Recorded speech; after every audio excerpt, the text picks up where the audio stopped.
Hey everybody, pen testing. You know what that's all about.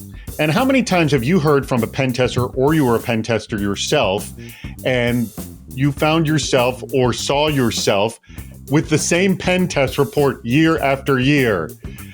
Nodding his head is Dan Klaus. You're a pen tester. You've seen this, right? Yeah, absolutely. There's nothing more discouraging for a pen tester than wanting to help people get better in their security. You write a report, you come back a year later, and you rewrite the same report. It's crazy.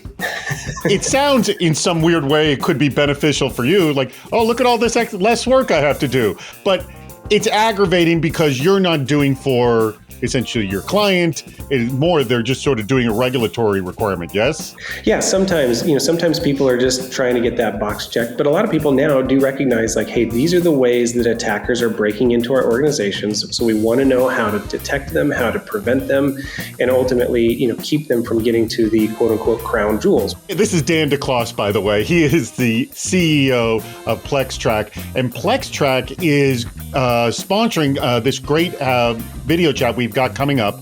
I'm David Spark. I'm the host of the CISO Series video chat, and Dan is going to be one of my guests along with James Dolph, who is the CISO over at Guidewire Software. And this Friday, March 19th at 10 a.m. Pacific, 1 p.m. Eastern, we're going to be talking hacking pen testing, or an hour of critical thinking to convert red team exercises into risk reduction.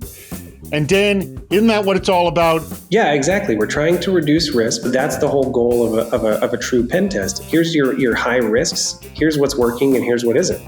What I would like to know is, what do you want from our community? I think what's important is to recognize the role that it plays within your overall security program, right? And whether or not you're doing this internally or you've hired, an assessment team from an external perspective, and then getting it into a continuous cadence. In purple teaming exercises, what is the unique difference between continuous purple teaming and once-a-year red teaming? Yeah, like you said, things are changing all the time, right? New tactics, new techniques.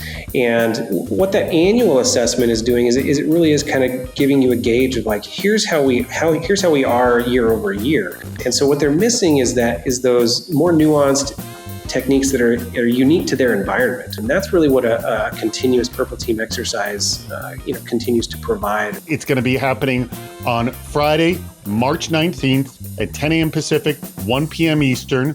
At the end of the hour, we do this really fun icebreaker where we all get thrown into a pool and you get matched up with a series of one-on-one meetings with another cybersecurity professional, completely random. You get 5 meetings in a half hour. Each one's 5 minutes long. It's way fun.